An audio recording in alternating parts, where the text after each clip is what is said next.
These are some photographs all shot over the course of one day in New York City by my friend Joe. That's Joe on the left. He's a really good photographer, and I asked him to take me around the city and teach me a little bit about how he does his thing. This is that story. Oh man, what is this? Good to see you, man. We're going here, to the camera store.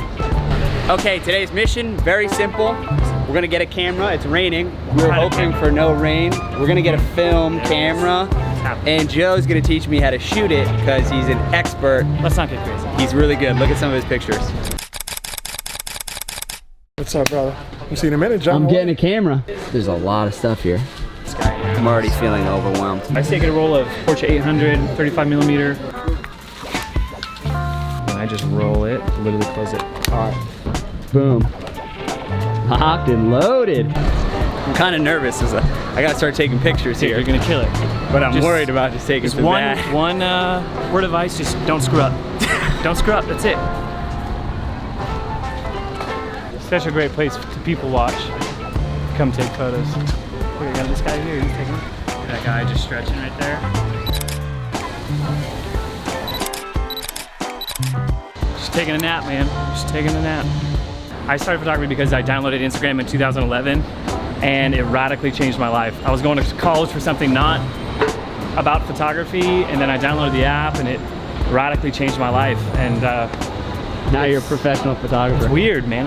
Like, not only that, but like I met my wife on Instagram. I've been able to travel the world because of Instagram. I've met some of my closest friends on the app.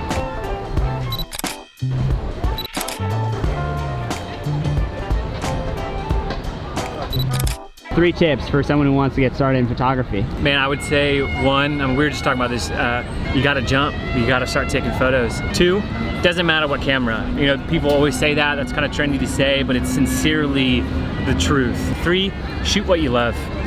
If that's landscapes, if that's people, if that's portraits, if that's animals, if that's flower, like macro photography, if it's sports or weddings, literally just shoot what you love. And then lastly, you have to be consistent.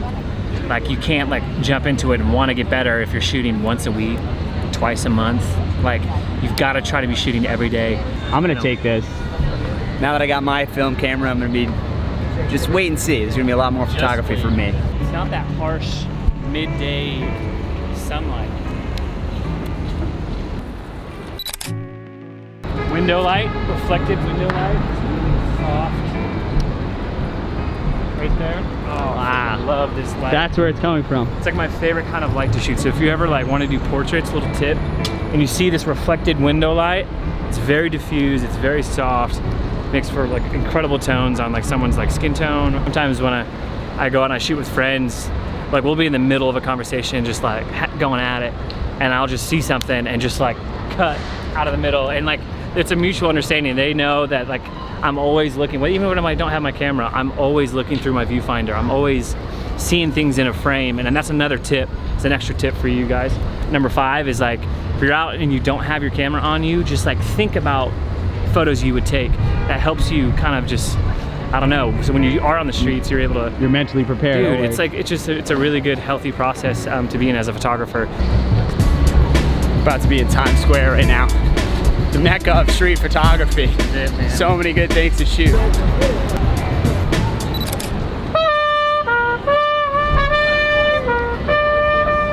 Work is great.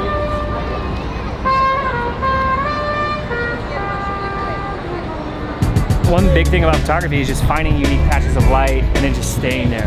Sometimes I'll find a really dope spot and I'll just set up camp for like 30 minutes and just photograph people walking through it, and this is one of those moments. You just wait till somebody comes through here.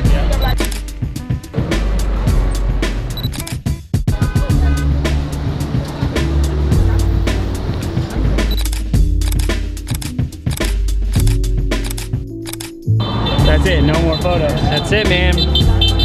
Shot about 2 rolls. All right, we did good today. I'm just chasing the feeling that I get when I look at really good photographs, and I experience a lot of joy, and if it makes you happy, just go do it. No one's stopping you. Go make that photo. Thank you. Great. Glad it's happening, man. We'll do it again. I can't wait to episode 2 soon. Oh, you better believe it. Round 2. I can't wait to see your film. Since that day with Joe, I've carried my little camera around a lot. It's one of my new favorite tools. There's something magical about picking up your film days or weeks after you've shot it, unsure about what you captured, and immediately transported back in time to a very specific moment. Joe, thanks for taking me out.